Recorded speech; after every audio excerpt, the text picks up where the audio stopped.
Welcome to the DEC4 podcast. You can access episodes, companion articles, research notes and links, as well as information about our contributors and supporters at DEC4podcast.com. Hope you enjoy the program.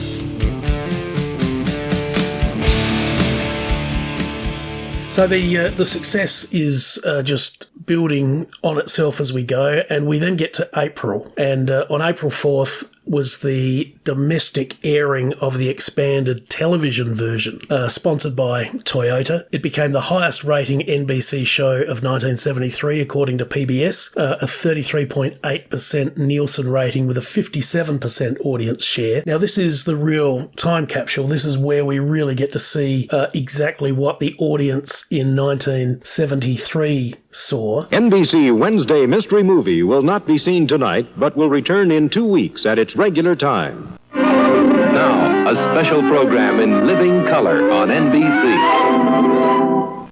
I thought the opening of it was brilliant. I thought it just built the excitement where you had the Morse code and you had the helicopter arrival, and then you had this real carnival atmosphere at the arena and lots of happy, smiling, excited faces. I would agree, and I think it was clever, whether it was by design or that there was no overblown, bloated sort of opening monologue.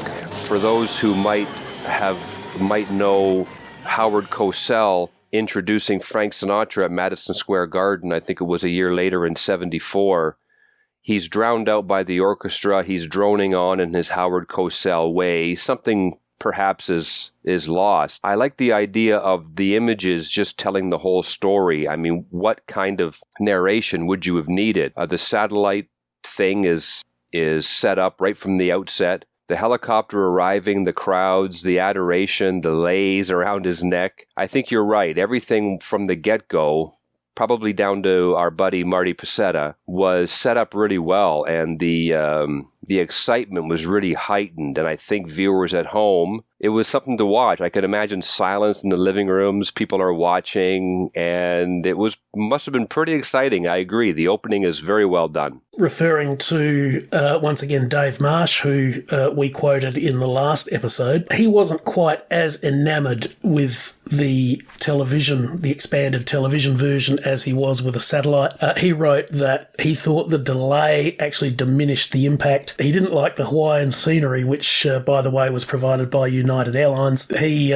particularly didn't like what he referred to as the tractor in the cane field, which I assume he means is that yellow pickup that was just shown during early morning rain in the insert. He also wrote that it missed much of Elvis's onstage energy, overused the multi-screen montages, and actually made Elvis appear weirdly distanced from his audience. Got to be honest, I'm not sure that I agree with any of that at all, but how do you see what Dave Marsh wrote? Yeah, no, I have to agree with you.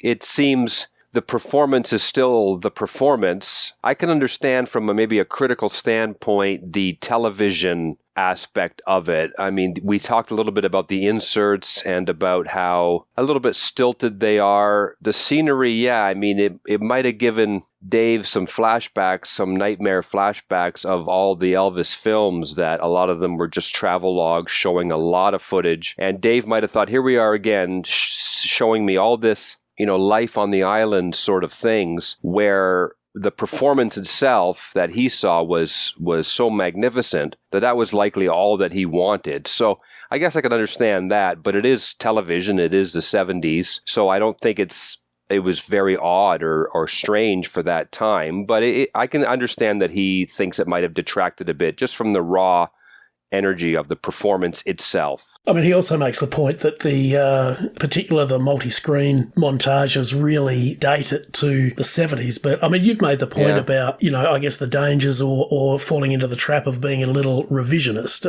I mean, it is what it is. It was 1973. It really was a stunning piece of television, really. Sure, yeah. One thing that's interesting, and we know that Marty Pacetta, when he was planning the special and when he told Elvis that he needed to lose a little bit of weight because he wanted to really use the close-ups, and he was really true to his word. There's some really great close-ups of Elvis superimposed on some wider shots of the stage and the audience. A lot of angles where the camera is actually on the arena floor looking up, so Elvis is sort of, appearing as this giant. Really, I think if you were Colonel Parker looking at that, you must have been absolutely ecstatic at the way Elvis was presented in close-up and with those angles. I mean, it was just, I don't know, I can't imagine a star being presented in a more favourable light. I mean, Elvis, of course, was looking great, and the costume was great, and everything was great. But certainly the camera angles, it just presented him so well, didn't it? Well, sure it did. I mean,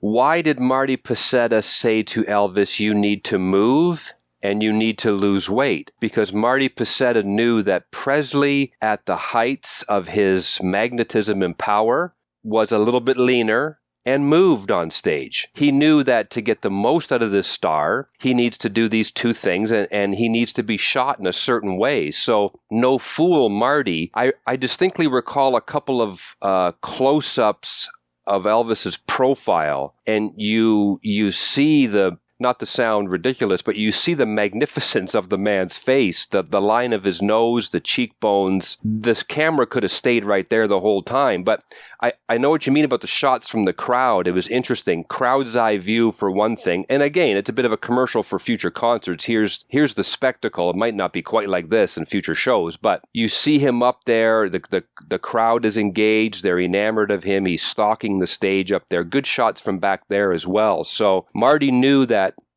with Elvis, he had a wonderful visual.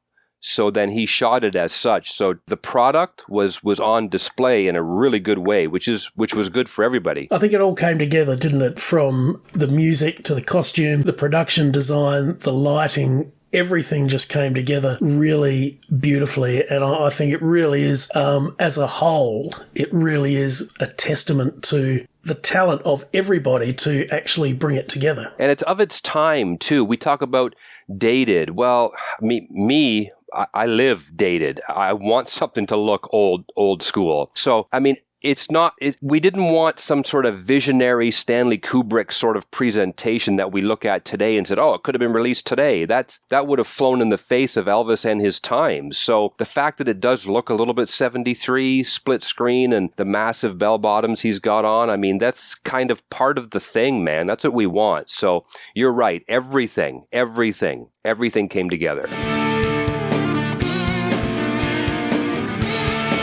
Podcast terms and conditions can be found at our website, DEC4podcast.com. You can contact us there or on our social media. Find us on the major podcasting platforms, and we're also on Substack, Facebook, Tumblr, and Instagram. This has been George Fairbrother. Thanks for listening.